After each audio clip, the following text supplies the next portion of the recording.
Announcer here, play-by-play for the Edmonton Canucks. You got it locked on the line change, a Vancouver Canucks podcast. What's up, Canucks Nation? Welcome to the line change. And in this video, we're going to be going over another article that really maps out what the future is and what's next for the Vancouver Canucks. And in all honesty, what's next for the Vancouver Canucks is, well, the Vancouver Canucks are just in a cruel reality at this point. Obviously, they're 32nd in the league. They did not sell off all of their UFAs at the deadline. They did sell off two in David Kampf and Lucas Reichel, who actually wasn't a UFA. So they actually only sold off one of their UFAs, somebody who they got literally mid-season and picked up off waivers. So that is the only UFA that they ended up selling at the deadline. Of course, Evander Kane is still here. Teddy Blueger, we actually just did a video on Teddy Blueger. Teddy Blueger's still here. Those were our big three UFAs that we needed to sell. Obviously, we did a little bit of business before the deadline with Kiefer Sherwood. So we managed to get that done early. And actually, the timing of that is looking really darn good with the way the Canucks traded Sherwood back in January. Obviously, we know they got those 2 second-round picks. And then Sherwood actually ends up extending in San Jose for the next 5 years. So I couldn't be happier for Sherwood. He bet on himself, and he got the bag. And the Canucks were able to get that done early before the trade deadline. And he was really, other than Camp, their only UFA that they were able to sell. And they probably got the best assets when it comes to a trade out of, guys like Camp, Reichel, anyone else that they could have gotten at the deadline. They got their best. The return was probably the best out of those three trades was the Sherwood deal. And that's just my opinion. Maybe you think differently. That's totally fine. But when it comes to this video, like I said, we're going to talk about the cruel reality, and that's what's next for the Vancouver Canucks. We're going to go over an article. This one actually is from The Athletic.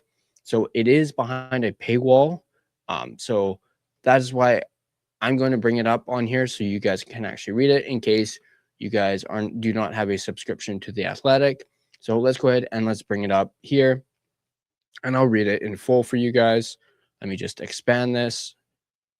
Actually, no, I'll keep it like this, and I will just bring it up here. But this article is, of course, written by Thomas Drance. Everyone knows who Thomas Drance is, Drancer. And he titled this article, "What's Next for the Vancouver Canucks Now That the NHL Trade Deadline Has Passed?" And Drance goes on to say, the Vancouver Canucks moves ahead of the NHL trade deadline were necessary, but insufficient.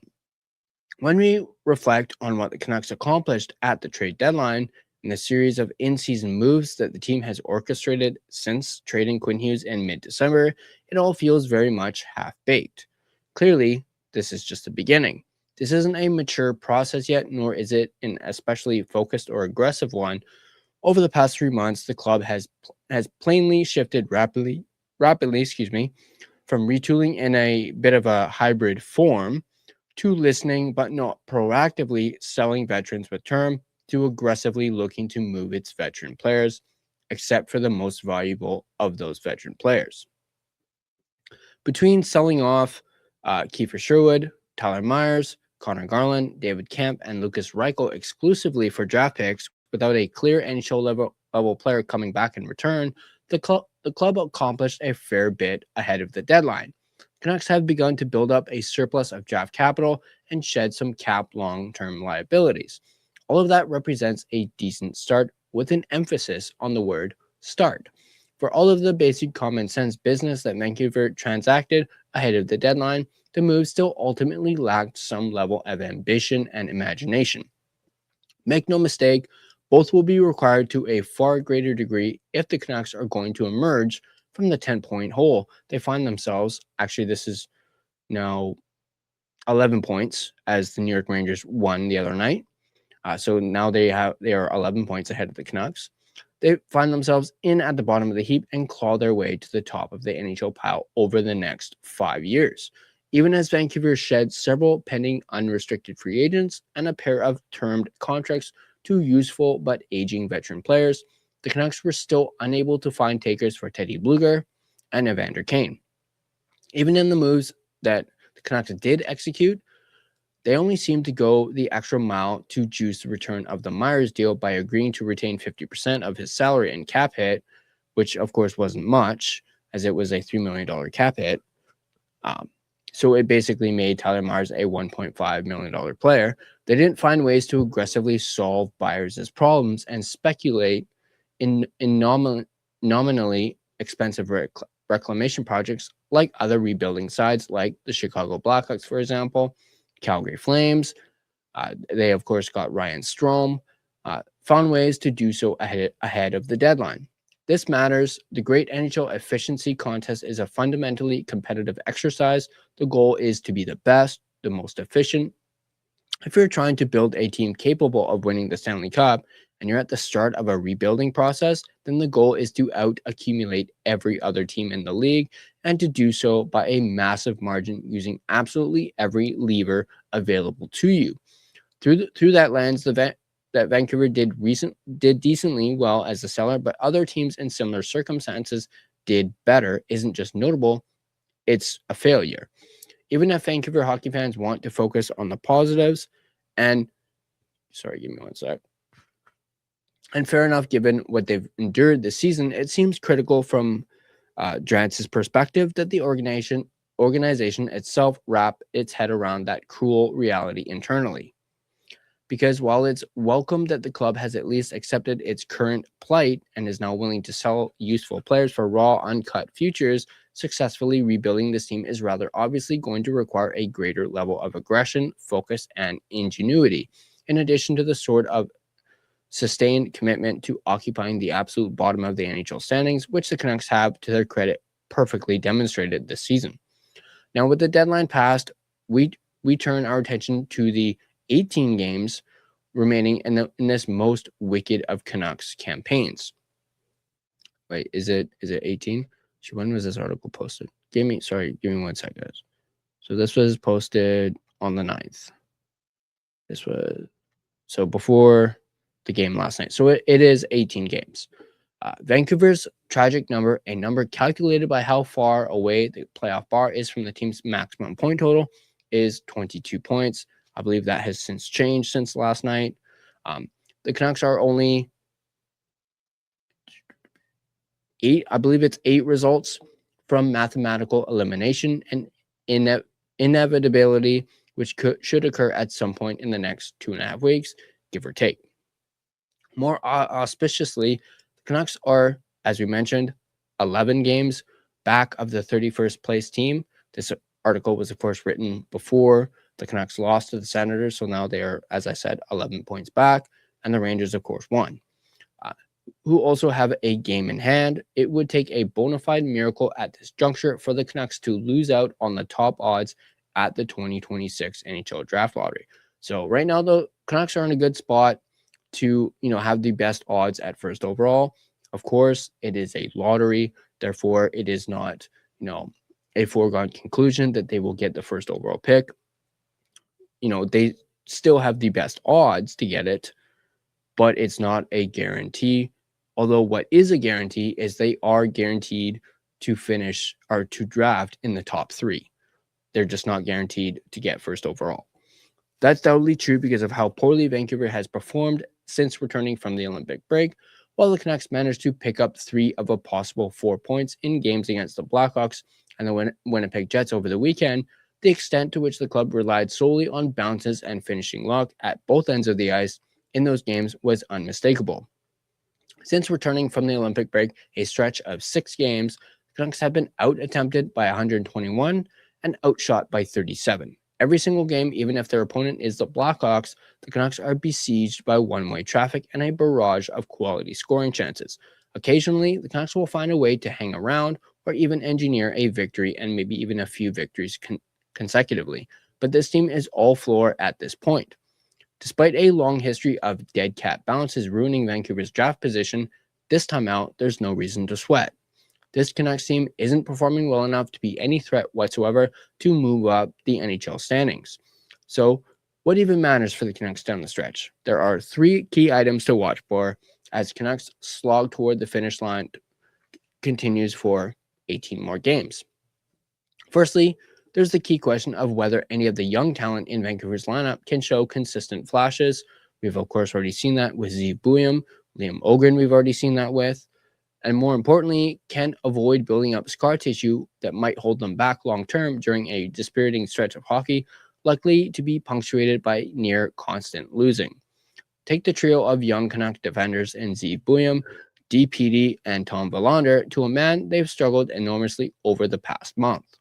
All 3 players are extremely talented, but it's a big ask to expect young defenders to remain confident and retain that feeling that they belong in this league, and more than that, have the ability to be a difference maker when they're constantly on the back foot playing higher up in the lineup than they would on any other NHL team and getting dunked on in space by the best attacking forwards on the planet night after night. Can any of them find a way to stem the bleeding, find a way even in this grim environment to start winning shifts and matchups with some level of regularity? Can Aatu Räty earn a regular spot in the lineup now that the pressure is off entirely? Can Liam Ogren continue to look promising and like a physical fast player who could potentially even have top 6 upside? Can Tolopilo do enough to make Vancouver seriously consider rostering 3 goaltenders next season? That is, of course, a big question mark right there. Because, of course, we know after this season, Nikita Tolopilo will no longer be waiver exempt, meaning will be, as we've mentioned, before on this channel, the Vancouver Canucks are going to find themselves in another Arturs Silovs scenario, this time with Tolopilo. Now, I've already voiced, my thoughts on that and how I think they should go with 3 goalies for next season, because I would hate for them to lose Tolopilo, much like how they lost Arturs Silovs. And obviously, I'm a big Tolopilo guy. If you guys have watched the channel recently in our post games, I'm a big Tolopilo guy. So I really want us to keep Tolopilo. And hey, if it were up to me, I'd be trading Lankinen at this point. But that's just me. Now, let's also include Linus Karlsson and Max Sasson here briefly, even though at 26 and 25 respectively, they qualify more as inexperienced veterans. Despite earning a relatively lucrative extension, Karlsson isn't being utilized very much at the moment. That is a mistake on Adam Foote's part, in my opinion.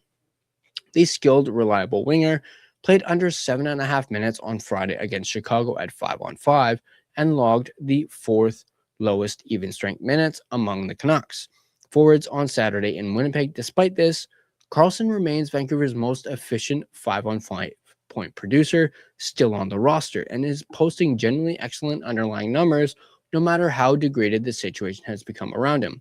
I keep saying, have Karlsson in the top 6, playing with Elias Pettersson and Niels Höglander.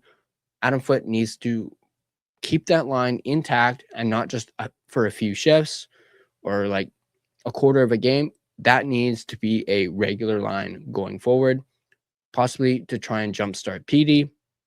And also, you're giving Linus Karlsson, some, basically a chance, to prove himself. Now, also, on that note, can Karlsson hack it in a second line role? Can he complement a skilled center higher up in the lineup? The Canucks have already placed a bet that suggests they think he can. It makes no sense not to give him some rope and a real look in an expanded role down the stretch, especially given his age and lack of further developmental runway. Now, as for Sasson, no matter what injuries occur, no matter what the rest of the lineup looks like, the Canucks need to commit to giving him this otherwise meaningless run of games to play exclusively on the wing, which is what they've been doing as of late.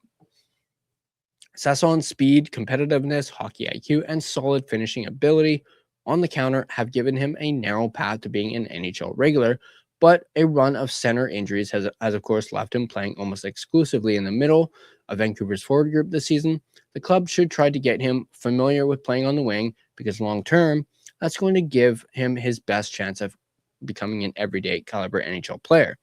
Secondly, can any of Vancouver's more veteran forwards begin to rebuild some measure of trade value? Almost across the board, just about every Canucks skater has endured a miserable individual campaign. Niels Höglander has battled injuries and struggled to produce.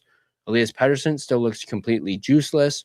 Marcus Pettersson's defensive acumen is wasted on this roster. Of course, Jake DeBrusk has been quiet, and Brock Besser's lack of speed has been more noticeable than usual in an environment where he receives no service because of Vancouver's lack of quality down the middle. It's clear that the level of interest from trade suitors around the NHL was minimal on all Vancouver's veterans, even including Connor Garland, given the cut rate price that the Columbus Blue Jackets paid, which was, of course, a second and a third. Of course, that second-round pick was a 2028 second-round pick, so 2 years from now. And then the third-round pick was a third-round pick in this year's draft. Now, 19 strong games in a wasted season won't entirely change that narrative, of course, and resuscitating the exchange value of nearly all of these players is likely to be a multi-year organizational project, but a strong finish to the campaign would at least give Vancouver and, of course, these individual skaters some options going into the offseason. Now, of course, we've heard the chatter about Canucks possibly shopping some of their veterans in the offseason, guys like Jake DeBrusk, maybe Brock Besser. Those two names have been brought up. And, of course, Elias Pettersson has been brought up as well.